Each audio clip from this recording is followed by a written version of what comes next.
Big club. Okay, real talk. I'm about to introduce you to an incredible, incredible Wonder Woman. She came to me through an organization that is near and dear to my heart that a friend of mine, Seema Hingorani, started a few years ago. Big club. Welcome, Anna Zhou. Anna, how are you? Good. So nice to see you again, Christina. I'm so excited.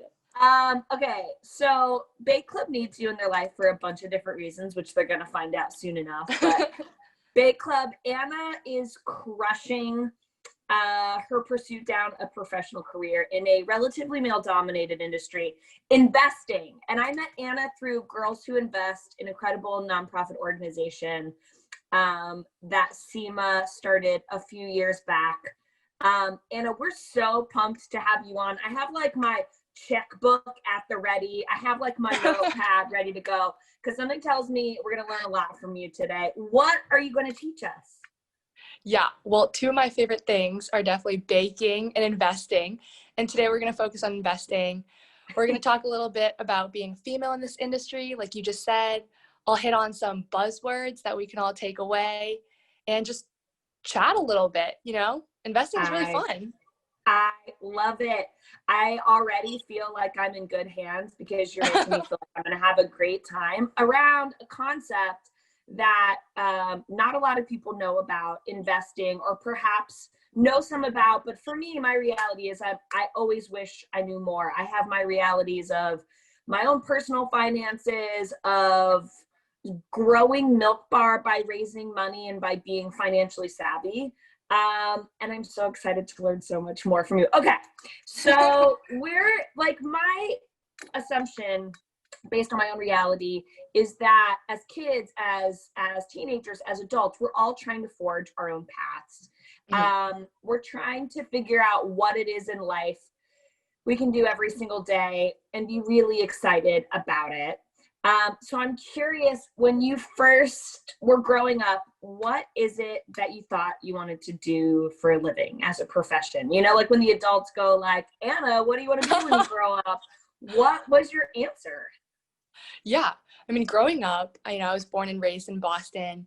I did a lot of sports. I did gymnastics, I did swimming. Then I settled on fencing. And so I wanted to be a coach. I wanted to be, I watched so much. Yeah, exactly. I watched so much Food Network. I was like, just want to be a baker. I want to be a chef. I actually did. Like, I sold a bunch of like candy bars outside of Barnes and Noble. I sold lemonade. But, I thought I would end up in investing, and Girls Who Invest popped into my life, and, they introduced me to this whole world of finance, which was like so much more interesting than I had known, and took that leap of faith. So here I am. God. Okay, so what I hear is one killer athlete, and I just want to say I have always wanted to learn how to fence. So we might need to have like our next hang sesh, where like I feel like I'd be really good at hopping. The pose looks great. You're looking great. You're looking great. I feel like I have cat-like reflexes because I'm quite clumsy, and in order to both be clumsy and successful in the kitchen, you have to be able to like drop the egg before it hits the ground or what have you. Okay, so that we know to be true. I love that you love dessert and baking, but what I also hear is this sort of like, you already at an early age had a very interesting like entrepreneurial spirit, both creatively and as it relates to creating revenue and generating profit. I mean, if you're selling candy bars outside of a Barnes and Noble, there are so many things about that, right? Like, what are your ingredient costs for candy bars? What are you selling it for? What's your time worth? How much are you driving in, and what's your profit? But so tell me how Girls Who Invest came into your life, when you made this pivot from, well, I'm curious about these things that I'm passionate about, to saying investing is actually at the heart of it. Yeah. So Girls Invest is an organization that targets college sophomores. So one of my friends was like, Anna, this program really opened my eyes to different opportunities in finance. Like before that, I hadn't even really explored finance as an option. I thought it was like male dominated. But just through the program, we met so many speakers who told us about their lives. different opportunities in this industry. And so it was like a little bit of a boot camp, and then they matched me with an organization where I'm full-time today, Wellington Management, and I'm super excited to be there. So definitely like forged my path, changed me from being selling lemonade to actually looking at like investing in companies. So it's really cool. I love, it's like going from selling lemonade to finding the next great lemonade stand company that has it figured out. Yeah. So definitely this organization is so incredible, and definitely to the other big clubbers, if there are young women in your lives who are interested in this field, like definitely check it out. That is so cool. So Girls Who Invest specifically is available to college throughout the U.S. They're set up in specific college campuses, but you can go to girlswhoinvest.org to learn more. And I love, so when your friend first told you about Girls Who Invest, did you sign up for like the summer program, the internship, the speakers, just out of curiosity to sort of say, I'd love to learn more. Let's see how it goes. It sounds like a fun way to spend summer. Yeah, it sounded like a huge sleepaway camp with 50 other women, And so I took the leap of faith. Some great advice I've gotten is like, don't be afraid to learn what you don't know, and don't let that scare you. I know you started out as an engineer and you took that leap of faith, and now you're a huge baker and have your own business. So like, that's awesome too. So when was it in the program that you decided that you were like hooked, that the concept of investing was sticky enough that the rest of these things that you knew were really interesting as professional careers took backseat to investing, which clearly has like stolen your heart? Yeah, I would say definitely for me, in my current job, I see a lot of strong female mentors out there. And I think seeing other women having been through this industry and having amazing careers, and, having the support of the Girls Invest community and the mentorship and just the peers was just really inspiring to me. And so obviously investing, at the heart of it, they are simple concepts. But I mean, no job is easy. And so having the support community is really helpful too. Oh, that's so interesting. Yeah. So did you know getting into it that the ratio of men to women was so dramatic? Yeah, finance is definitely majority male, but what I'm really excited about is there's like a huge push to increase diversity. And I'm just so excited to be a part of that. Girls Invest is really spearheading that movement. And I just want to share with you one really cool thing.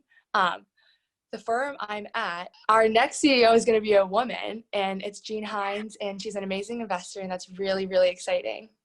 Yeah. Oh my gosh, that is so incredible.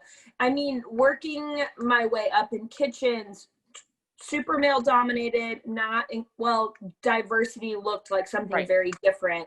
And it has been, I have to say, like equally as inspiring and motivating to know that on my way up, I could help in big and in little ways, being a part of that push and that stretch in the industry, because the more diverse every team, every little microcosm, every large industry is, the more dynamic the thinking, the more opportunity for teamwork with a broader view, which I think is it's not easy. Nothing in life really is, at least nothing in life worth really naming is easy, but that moment of like, I'm here and I'm here for the challenge and I'm here for the impact is definitely one of the things that I loved about the food industry. And that's so lovely to hear from you, and how cool. I mean, you must just be so jazzed for this new CEO to come in and just crush. I'm so excited. I mean, honestly, I feel like investing is a little bit like baking. There's the combo of art and science, with measuring and like baking. you want to like pack down the brown sugar, you want to level the flour. And like, that's the exact science. And there are certain ingredients that you like have to use to make a cookie. But then there's also the art. Like, you know, you have your potato chips and the compost cookies. It's like in finance, there's an art of how you look at the same ingredients or like the same financial statements. So that's what's super fun. It's like you get to use your own creativity and look at the data differently and the information differently and come to different insights. So I first of all, I'm jamming on all of these baking references. Obviously, I know Bake Club is eating it up. But I love the way that you put that. It's sort of like there's data and data is data, but the lens with which you see the data is unique to every individual investor, person in finance. Okay, so you gave us really great baking references. What are some, I don't know, buzzwords, probably not the right phrase, but what are some words that are very specific to the investing community, to the finance world, that we can like pop into conversation and be like, I hung out with Anna, like I'm a little bit closer to sharpening my investing toolkit of both language and understanding. Yeah. Well, I guess I can name like two quick ones. You know, obviously there are stocks and bonds. You know, stocks, we hear about those all the time. They're basically like fractional ownerships in a company. So it's like, that's basically how investors interact with these companies. You know, if we talk about Apple, we're not investing directly into the smartphone. We're investing in the company, like the management, the business. Unfortunately, you know, we can't invest in Milk Bar right now because you guys are a private company. I know. But still many different ways to interact. And I guess one other term I think is really important is compounding. Maybe you can throw that around a little bit. It's basically, you know, earning interest on interest, and that helps you just grow your money way faster. And so as an investor, usually you want to think long term. And like, so when you think about a business, you think, you know, do I like the business? Do I think it's going to grow? Things like that. So you want to maintain a long-term focus. Got it. In your expertise investing, it's not a short-term path. It's not a short-term road. I sort of like, my leap to that from what I'm hearing from you is like, there's no such thing as quick money, at least not in the investing world. It's really something that you think about with a longer-term lens. Definitely. How's the world going to change? How will this business adapt? How well versed is this business? How prepared is this business for something like all of the events that have happened this year, and so on and so forth? And that's the lens with which you assess. That's pretty cool. Yeah. And I mean, I feel like investing is like a lot of things, but at the heart, like what we do is, you know, choosing how to invest other people's money. So I think one thing why my job is so meaningful is, you know, a lot of teachers and firefighters, just to name a few, they want to retire with a great pension plan. And so as an investor, you want to make sure they can count on us for retirement. And so it's not like day-to-day trading and watching, you know, stocks move up and down. It's more of like a long-term view and really getting to know the business. I love that. And Seema, the founder of Girls Who Invest, was the chief investment officer for New York City's pension funds, which, I mean, she very much focused on that for the firefighters and the school teachers and so on of New York City, for those that go out on a limb and dedicate their lives to making our lives better, safer, smarter, and so on, which is pretty cool. It's a pretty cool job. Yeah. I think a lot of people maybe could think or could know of investors or people in the world of finance as being having connotations that are different than understanding it as this concept of helping pension funds grow in wealth so that they can continue to provide great retirement plans and so on and so forth for people that work for our cities, our states, our public care workers. Was pretty cool. Okay, so you're an investor. That is a pretty cool calling card, I just want to say. When I was back in the day, when I was your age, I was like, I'm going to culinary school. I didn't have such an incredible calling card like, I'm an investor. That is powerful. It is mighty. It is meaty. I'm curious, like on a regular day, what kind of stuff do you tackle? Yeah. So on a regular day, I'm just looking at companies, and at the heart of all of that, it's like, say you have, everyone has a phone nowadays, and say you have an iPhone. And so I look at, the product, and I think about the company. So Apple does trade on the public market. And so I think about, do I like the product? Do I like the management team? Sometimes I'm like talking with different suppliers, other investors. Sometimes I'm interviewing the CEO, and that's super cool. But mainly I'm just thinking about, do I want to take an ownership stake in this business? Do I like the business? Do I think it's going to grow? I guess it's like we talked about, a little longer term focus, and simple tools we use are like Excel and just looking at charts. So is there a specific, is there a specific industry or a specific product that is particularly exciting for you, either in the way it shows itself now or the impact that you think it'll have in the way that we live our daily lives in the future? Yeah, I think a big trend people are thinking about is just technology in general and looking at sustainable investing. So definitely lots to explore there. And yeah, maintaining a long-term view is really cool, I think.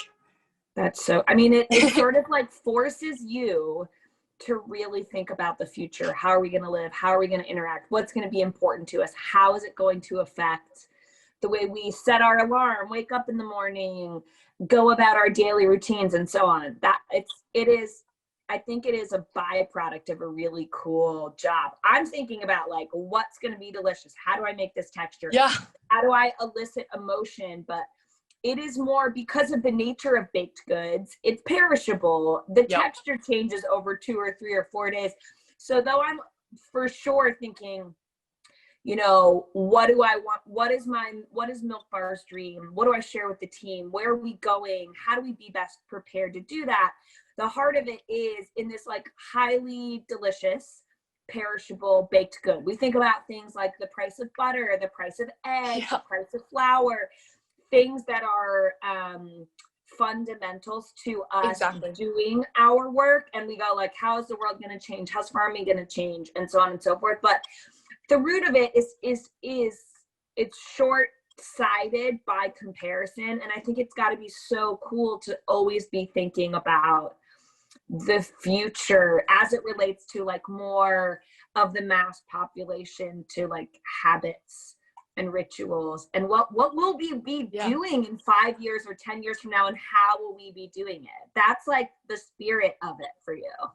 Yeah, that's why I think investing is super interesting. It's like you go to work every day, and the markets, there's news that the markets are changing, the markets are up or down, and you're thinking all about these future themes, just super interesting, like we talked about.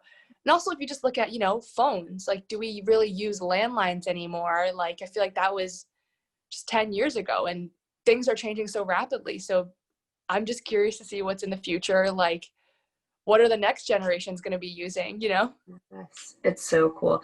So I went to culinary school. I knew that my path would be somewhere in food. I thought it would be baking, but I think what's interesting when I take a step back, I tried like all of these different roles on for size within the food industry, because there are so many different opportunities to manifest like love of food through my industry. I'm curious, in the investing community, what kind of different roles exist? Like, what kind of different roles can one have? One can be an investor that accrues financial benefits for pension funds, for example. What other kind of roles live in that community that are particularly, I don't know, interesting or diverse? Yeah, I think 2 definitely jump out at me. One is like an analyst, where you're looking at different companies and recommending things to. The second role I was going to talk about, portfolio manager. So they actually are the ones who are choosing which stocks and bonds to buy and sell. So as an analyst, you're deep in the weeds. You're thinking, do I think this company is going to grow? How do I think it is competitively? And the portfolio managers, has a more macro or like larger view. So they, factor more in things like the economy, general big sector trends as well. So cool. yeah. And then within zooming, you're the one that loves to be like the devil's in the details, the super in the weeds of that. And then the other one that's like, I like to make like the big risky decisions. And that's so interesting. It's definitely like a yin and a yang for a person, or like, are you more art or are you more science sort of thing? Yeah. That's interesting. And then within the world of investing, there are so many different types of firms out there, right? Like there are firms that are managing, I guess, different sectors, financial funds, whether it's a family office or venture capital investing in businesses that are either brand new or haven't even launched yet, which is like a whole new world of like looking into the future, like crystal ball, or like that magic 8-ball where you're like, is this going to be a thing in the future? Which is super exciting. Yeah, that definitely plays to your different like risk tolerances and like where you like to take risk. Are you a risky person? There's definitely so many different opportunities in finance that people should definitely explore. I feel like most people don't know as much about the different roles in finance. Like, I mean, when I was in college and I was in high school, I didn't know that this was like a huge opportunity and this is a huge market out there with different types of jobs and roles for everybody. If you like being in the weeds, there's the analyst path. If you like, looking more broadly, portfolio manager path. So interesting. And then within that, the different funds. Do you find yourself reading and chasing media more? Because to your point, you kind of every day you come in and the world has changed again and again and again and again. Yeah, I feel like something that's really important is just read and read. I think your average investor reads the Wall Street Journal. They're reading investor books. I love Shark Tank. There's so many different ways to just like keep up to date with what's going on in finance. But what really helped me is just reaching out and speaking with other people in this industry and just learning more about, day-to-day activities, how they're thinking. So. Got it. Oh, that's interesting. It's certainly reading is part of it, but just the power of networking and chatting with other people to understand how they're reading the same article and thinking something different. That sort of lens of art in science. Exactly. That's really interesting. Okay, I am dying to know, what do you love to bake? Now I just have to know the other side of Anna Zhou. Of course. When you're not investing, what are you doing in the kitchen? Tell me everything. My favorite thing during quarantine has been baking pies with my friend, like mini apple turnover hand pies, and also like, the big, just like berry pies. Making them from scratch, like the dough. I love rolling dough. It's super fun. Get a good forearm muscle workout in, Oh my God. Well, that is, just for the record, at least through my lens of baking, very art versus science, right? Because the science of a super buttery, tender, flaky crust, the science of, fruit, sugar density, degrees Brix, water content, which varies fruit to fruit or berry to berry based on the season. And then, of course, the art of rolling it and baking it and brushing it and getting it just that right golden brown, just the right goo, just the right viscosity of the center, and so on. Oh, pie. So you're my hand pie, large format pie friends. And I mean, I don't know if you love banana bread. I know you love cookies. I just want to say I love cookies too. Chocolate chip cookie, my favorite food in the world. But banana bread, like I just love a huge ratio of like the chocolate chips to the actual loaf. I just love like having it saturated completely with chocolate chips. Oh my gosh. First of all, I love a woman that knows what she loves. And I love that you are both like you exude the same like vibrance and the same passion for investing as you do for baking. Here for all of that. Thanks, Christina. So impressed and so impressed. Okay. You love clubs. I love clubs. I go through periods clearly because I've just done it again. I love to be a member of clubs. I love to start clubs when it feels like there's not like a club in the world to serve a purpose, which is why I started Bake Club earlier this year. What are some of your favorite clubs that you've either been a part of or that you've started? Because also Girls Who Invest is kind of like a club. I mean, it's a not-for-profit, but for all intents and purposes, it's a club of wicked, amazing, like sophomore college students that are going out and crushing the world far beyond. I definitely channel your club loving. You know, I mean, first of all, I love Bake Club. It's super fun to be a part of. And in high school, I started a club decorating my grandparents' senior centers with crafts. So we just like volunteered every Thursday to decorate their clubs for the holidays. So my favorite was like decorating for like, you know, Christmas or just like the winter holidays in general, like Valentine's Day. But I think one more meaningful club that is near and dear to my heart was at Yale. I was part of a club that taught Chinese adoptee students more about Chinese culture. So super meaningful to me. And I think I just love, you know, sharing the culture and bringing all of these students in from around the New Haven area to just like have a great day and fun with their family, like great Chinese food, fun activities, games. And so I love that. I don't know that I've told you, but my two younger siblings are adopted, one from Kazakhstan and one from Russia. When they were 6, 7 years old, many years ago. But the thing that my younger sister is like always like looking to do, and I should tell her she should start a club for this. She should. She's always trying to figure out like how to embed herself deeper into Kazakh culture, into Russian culture, and is always trying to like push my younger brother into it. But I think that's such an interesting one. It's such a brilliant thing to do, such like a community forming thing, because we all yearn for community. We're all curious about culture. At least I know I am. They are. It sounds like you are. That is so cool. I also love the decorating the like the care centers or the nursing homes and starting a club for that. I think that there's got to be so much joy and positivity and heart. My grandparents were always like my favorite people, my best friends, and like getting your arts and crafts on. There's nothing better than that. Sharing it with people, right?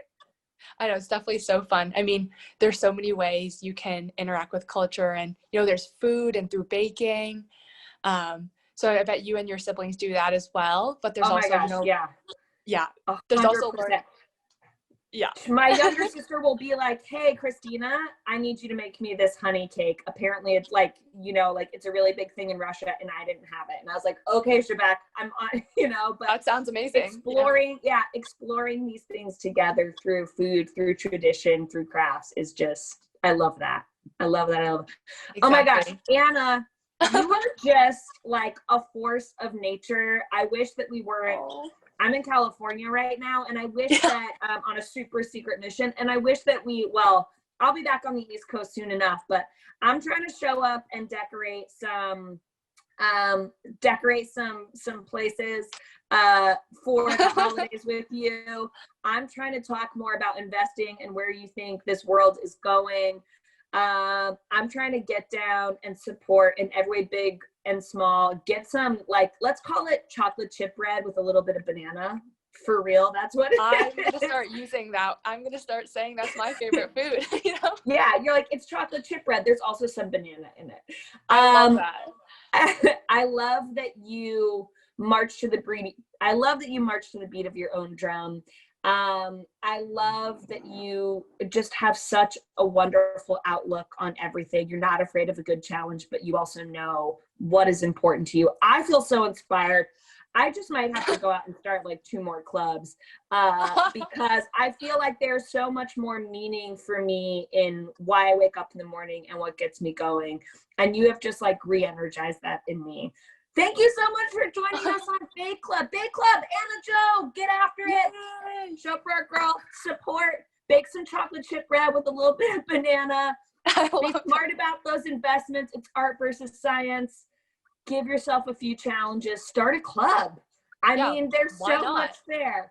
And if you are curious to learn more about Girls Who Invest, it's also referred to as GWI, but you can follow them or our sweet friend Seema Hingorani on Instagram.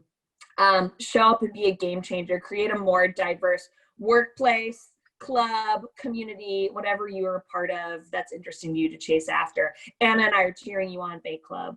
Woo! Bye, Mom. I'll talk to you soon.